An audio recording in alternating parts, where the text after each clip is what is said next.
Okay, good morning. Now, the last four experiments in the electricity section are all very similar.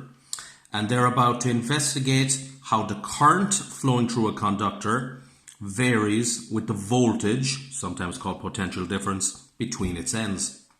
We all know if you make the voltage bigger, the current will probably become bigger. But are they directly proportional? Are they not proportional? What mathematical relationship is between them? So there's four parts to this.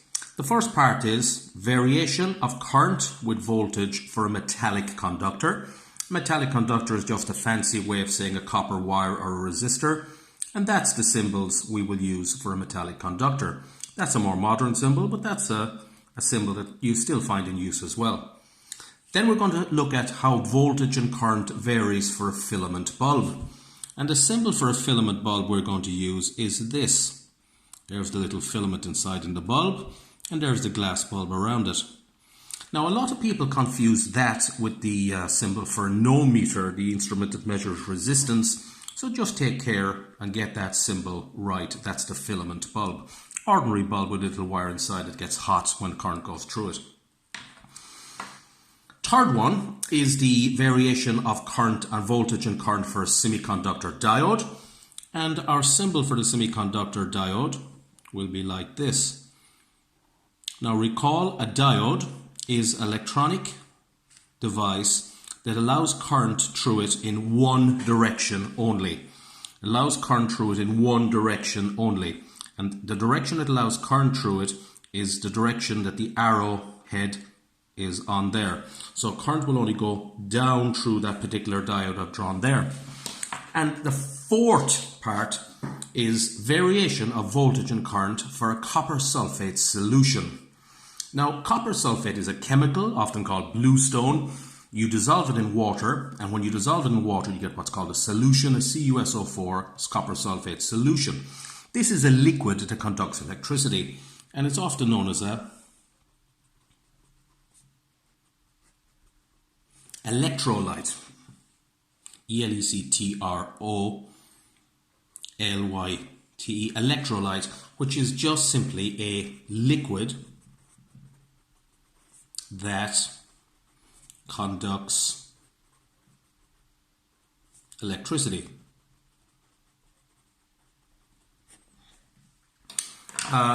We're just going to, in this particular case, have a little container with the copper sulfate liquid inside, two electrodes made of copper, two pieces of copper metal, and we'll change the voltage between the ends of those copper metal and see how the current going through the liquid changes. So there are the four things that we're going to find the voltage current relationship for. Now, things we need to bear in mind, things we need to remember as we go through this. First of all, what's our definition of electric current? Well, electric current is our old favourite definition. Electric current is a flow of charge, usually electrons. And of course, the electric current, the unit is the ampere, usually shortened to amp, and the symbol is capital A for amp. Voltage, also known as potential difference, is the force that pushes a current through a circuit. That's not a perfect definition, but it's a good working definition. And the unit of voltage is our old friend the volt, called after Alessandro Volta, who was obviously an Italian, worked in the late 1700s, early 1800s, and the symbol for volt is capital V. Now, by now you should definitely know the relationship between voltage and current, because we know that for a conductor, at a constant temperature, voltage is usually directly proportional to current. And this relationship here is very important, because that relationship, and label it, where voltage, okay, we're running out of red barrows, voltage is directly proportional to current. That relationship is known as Ohm's law. And Ohm's law can be written like that, but if you're ever asked to state Ohm's law, remember voltage is directly proportional to current for a conductor at constant temperature. Never leave that out. lot of people do. You can also write Ohm's law like this. Voltage equals resistance by current, because resistance is the constant that makes those two quantities equal. Now, neither of those formulas are in the maths tables, page 61 I think, but this version of it is, because from this formula, if you juggle it around, you get resistance equals voltage divided by current, and that is also a very important formula to memorize. Well, you don't actually have to memorize it if it's on page 61, but it's very important to know where it is, because this is the formula that defines this thing called resistance. You're asked what is resistance, you will write down that formula and label it. Resistance is voltage divided by current. Okay, so make absolutely sure now that you know what Ohm's law is. Voltage directly proportional to current for a conductor at constant temperature. Make absolutely certain that you know what resistance is. It's voltage divided by current. Those two formulas are very, very, very similar. They're actually the same formula, but you could be asked Ohm's law. That's it. You could be asked resistance. That's it. Now, not everything obeys the law. Not everything obeys Ohm's law. Some things don't obey Ohm's law. And we're going to find that metallic conductors, they do obey Ohm's law. Voltage directly proportional to current for those guys. We're also going to find copper sulfate dissolved in water, a copper sulfate solution, that will obey Ohm's law.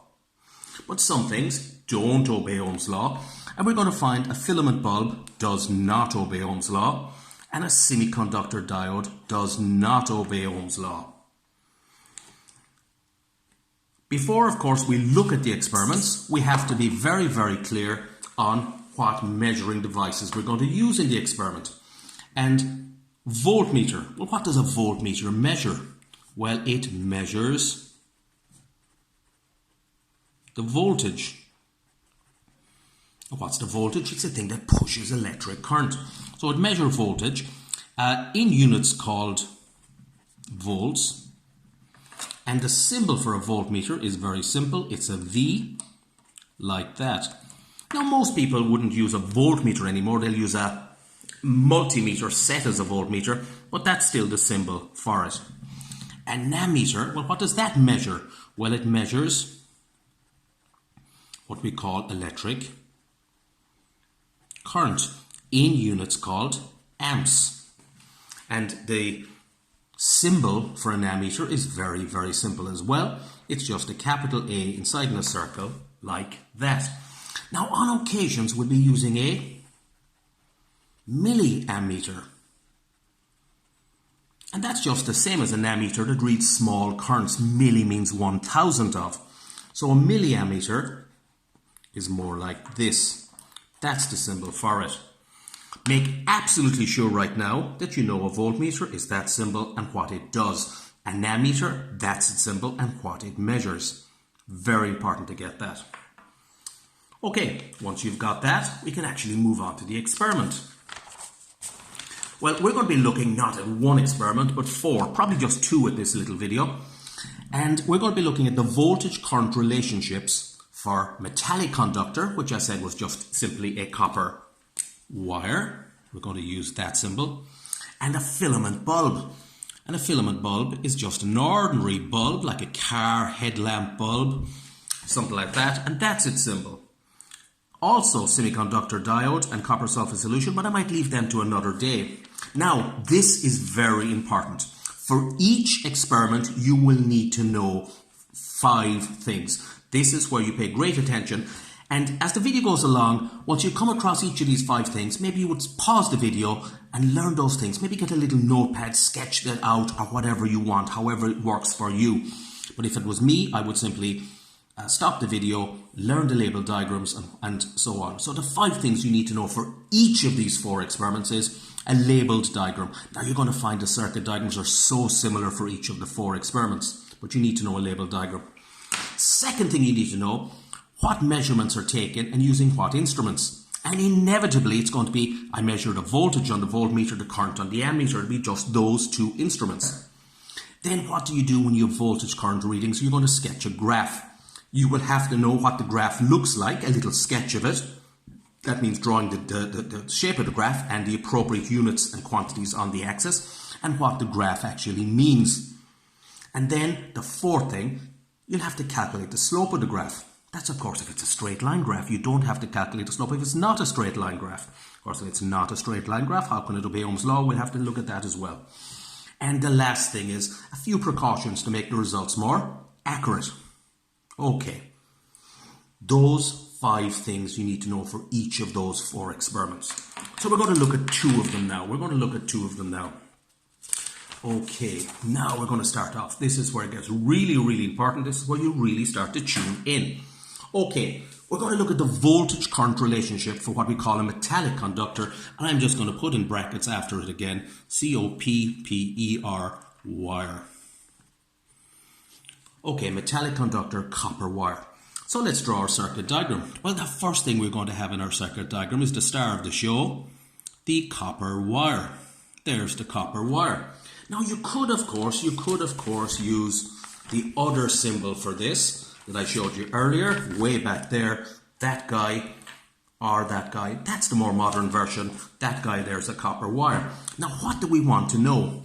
Well, will an electric current flow through that copper wire? Well, it will if there's a voltage between the ends of the copper wire. How do we measure that voltage between the ends of the copper wire? Well, we've talked about this guy a few seconds ago, the voltmeter. So we connect a voltmeter between the ends of the copper wire. That'll measure any voltage between the ends of the copper wire. Now, if there's a voltage, what will the voltage push? Well, if we went right back to our very second page there, and we said, what is a voltage? A voltage pushes a current. Okay, a voltage pushes a current. So, if there's a voltage between the ends of that wire, it'll push a current. And how do we measure that current? We use a ammeter. And by and large, that's most of our circuit there. We've really got our instrument for measuring voltage. We've got our instrument for measuring electric current. But of course, if you look at it, you will realize, even in this diagram, there's no way electric current can flow through that conductor because there's no source of voltage. There's no battery power supply in there. So we're going to have to put a power supply into our circuit. So here's our power supply. Just putting a battery like that. And I'm going to connect it up like this, over and like that. Now, of course, I could connect there to the ammeter. That would be grand. That would give us a nice circuit. It would drive, that being the plus of the battery, that being the minus. It would drive a current if I connected there. Through that copper wire down there, I would have a voltage between the ends of the copper wire. That would create a current. I could measure the voltage and measure the current.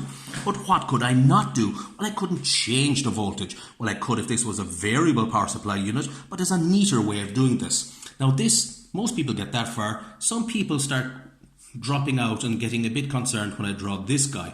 This guy is called a rheostat, also called a variable resistor, but called a rheostat. And I'm going to join him in like this. Now, that's the sliding contact on the rheostat.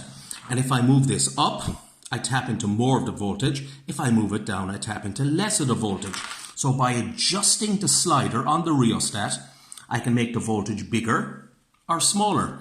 And when the voltage gets bigger, the current will get bigger. And when the voltage gets smaller, the current will get smaller. I can take measurements and see what the relationship between them is. Now, what do you think of my diagram? Well, there's something we have to do to this diagram. I think we're going to have to label it. I'm going to label this guy here as, I'm going to label in blue because my red has just given up on me. I'm going to call this voltmeter. I'm going to be very pedantic to measure the voltage. And this guy I'm going to label ammeter. I'm going to say measure current. Now, of course, they are symbols. You don't really have to do that, but it's important, maybe, I think. This guy is the star of the show. This is the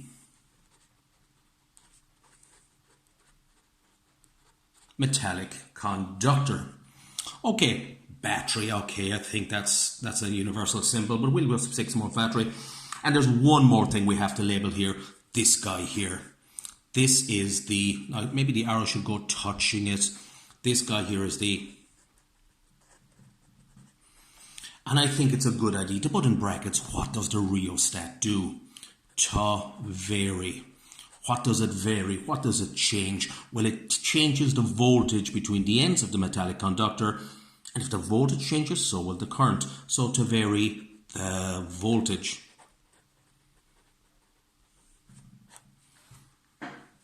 I think it's so important now that you actually 100% learn that diagram before we go any further.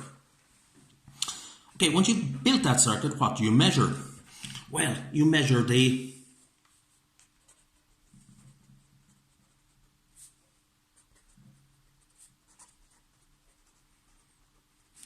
voltage. What voltage? The voltage between the ends of the star of the show, the voltage between the ends of the metallic conductor. Measure the voltage using the voltmeter. And what else do you measure? Well, we want the relationship between voltage and current, so there are the two things we measure. Measure the current using the ammeter. And of course, you would not just take one reading of voltage and one reading of current.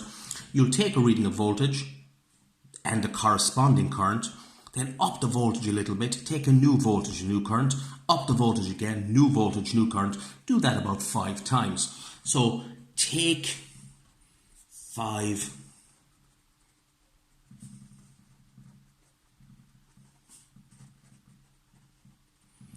corresponding values of voltage and current. Corresponding is a very important word. It means you're measuring the voltage and the current at the same time. So when you have a whole load of values, 5 or 6 values of voltage and current, what do you do with them? Well, if you want to see the relationship between them, what most people would do is plot a graph. Now, the graph, this is just a sketch of the graph. We'll have a quick look like that. Well, you're going to put voltage here, and you're going to put current here. Of course, even on a sketch graph, you'll always put in the units of both of these things. The units of voltage are volts. Draw that a little bit better. And the unit of current, of course, is the amp or amps. Now, for a metallic conductor, when you do this, obviously no voltage, no current, and you will get a set of points like this. And those points will form a straight line through the origin. So what can we say about this graph? Well, the first thing you can say is graph is a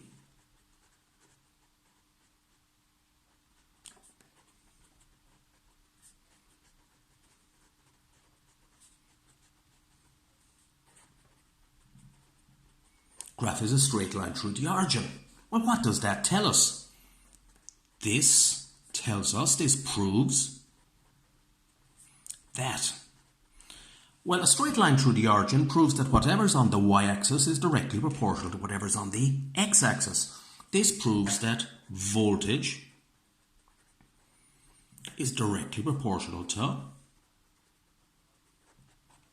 current. Now, where have we seen that before? Voltage directly proportional to current. Where have we seen that before? Well, of course, we've seen it here. This is Ohm's law. Voltage directly proportional to current at constant temperature. And be careful, we're coming back to that in a second. That's Ohm's law. So what can we say about this metallic conductor up here? Does this metallic conductor obey Ohm's law, or does it not obey Ohm's law? Well, if voltage and current have a straight line graph through the origin, proving they're directly proportional, therefore, metallic conductor obeys Ohm's law. Just fit it in there. Metallic conductor obeys Ohm's law. Perfect. Perfect. Okay, precautions. Precautions. Now, can you think of one very good precaution? I just kind of hinted at it there a second ago. A metallic conductor obeys Ohm's law. But under what condition will a metallic conductor not obey Ohm's law? Well, let's go back and have a quick look at Ohm's law again. A metallic conductor will obey Ohm's law or will not obey Ohm's law if the temperature isn't constant. Voltage must be proportional to current and the temperature mustn't change.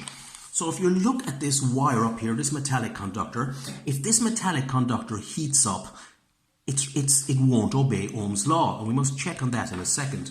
So one precaution is, the most important precaution in this is make sure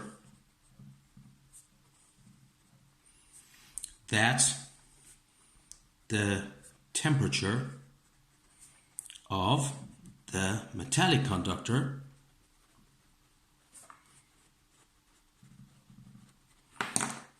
does not change. Well, it's going to change a little, but does not change too much during the experiment. Now, how could you make sure that the temperature of a wire doesn't change during the experiment? Well, one way, and we're not dealing with high voltage, so this works by putting it into a beaker of water. Now, you're not going to get shocked or anything with that because the electric current going through the water will be very, very small if it's really there at all.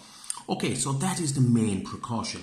Now I'm trying to think, link with something else, because remember, we came across this before. If you have a metallic conductor and that is its resistance, and this is its temperature, and even now we'll put in units, resistance in ohms, temperature in degrees Celsius. We know that as its temperature increases, so does its resistance. So this is why it's so important to make absolutely sure the temperature of the metallic conductor does not change, because if the temperature of the metallic conductor changes, if temperature of metallic conductor changes, so will its resistance.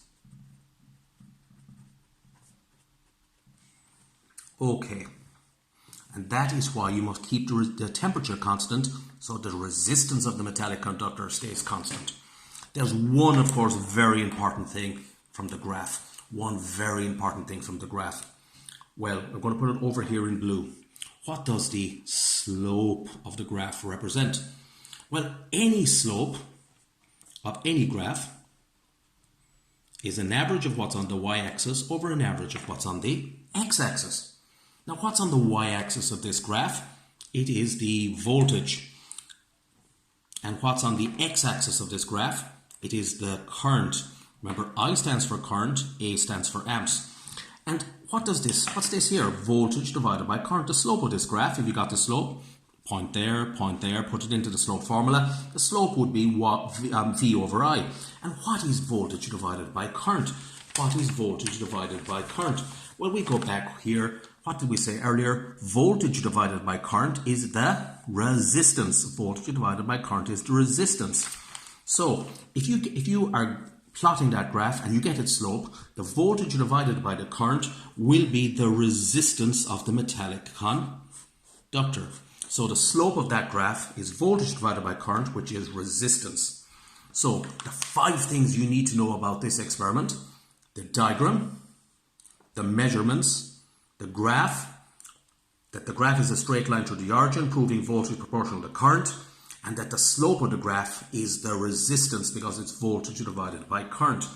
What you also need to do is learn a few precautions. And for this one, the metallic conductor, the main precaution is you must not let the temperature of the metallic conductor change, because if it does change, if the temperature of the metallic conductor goes up, so will its resistance. That will be another variable. So how would you keep the temperature constant? By putting it into a beaker of water. It doesn't really make a huge difference. It usually works without that anyway, but it's good to have that for an exam point of view. Now, I was going to go on to one or two of the other experiments, like the voltage current relationship for a filament bulb, semiconductor diode, or electrolyte copper sulfate solution, but I think I'll leave them to another little video.